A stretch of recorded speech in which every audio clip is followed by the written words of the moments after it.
So this year, MotoGP 910, what we wanted to do is we wanted to reboot the franchise. You know, it's the first opportunity for Monumental to get their hands on the franchise, and there's a big history within the studio.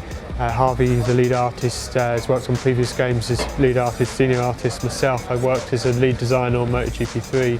So we really wanted to kind of make a much deeper experience, which we felt the previous GPs had been lacking. So the big features this time round are the career mode, which is much more about a reputation. So you gain reputation. The more reputation you gain, you build up a team that you can manage, and you can hire in new staff to your team. You can hire press officers and engineers, and then as you progress, the engineers can perform research on your bike, which will improve your performance on the track, and your press officers will go out and get sponsorship in, which will improve the amount of money coming into your team. So that's a quick overview of career mode. We also have arcade mode, which is all about the casual experience. It's supposed to be pick up and play. You know, it's for young people when they come back from school to show off the game to their friends. Look how cool it is. You know, all real world bikes and riders, or people when they come back from the pub to kind of have a game against each other. And it's all about key focus on all awards are in the game. So it's all about hitting the split time corners as quick as you can to earn back new time, slipstream behind other bikes to kind of breathe more time off the other people, get good overtakes and new positions, which will mean that you earn more time.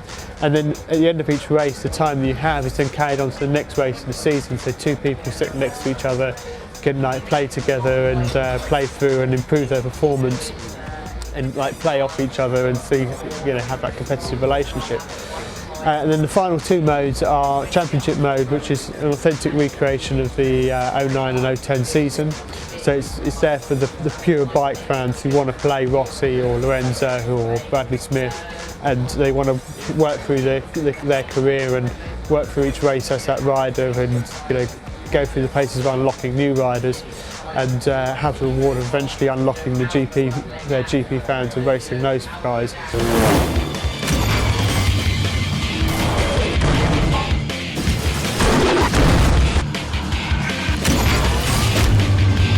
We've got a new art direction on the GUI. It's kind of like MotoGP Noir now, the way it looks. It's quite moody, brooding. It's where we wanted to head earlier. We've taken a cue from Hollywood. I've been on the cinematography course, so I've learnt about colour theory and some of those post-processing effects that maybe someone like Michael Bay would use in a racing sequence. We've looked at and we've stolen for MotoGP. Getting into that, you're talking about looking into new technologies to kind of make it more authentic, like possibly mapping it from the sky with lasers and things like that. Can you tell us a little about that, how that works in real life and how you could adapt that to video games? There's three options with that. You've got the kind of the Google Varen approach with a vehicle driving around and throwing that laser out and taking high resolution photography at the same time. You've got the satellites which can obviously in that military way, they can track what the Earth's actually doing here and how the land lies. And then you've got the solution that we'll probably go for, which is much more of a surveying solution. So you've got the laser set up at key positions around the track. It takes 3 days or nights. It's actually better to do it at night, which is good for the tracks too, because they're not used at night, and we can get here, we can do that. And it's just a case of setting up periodically around the track and getting that information back to the computer, which is a huge amount of data that gets cleaned up. We can get that now into Max, into Maya, into CAD, and use that as a massive reference point, if not the final asset for the game. Slow down as much as possible with the front brake before you get to a turn, then lean in and power out of the corner.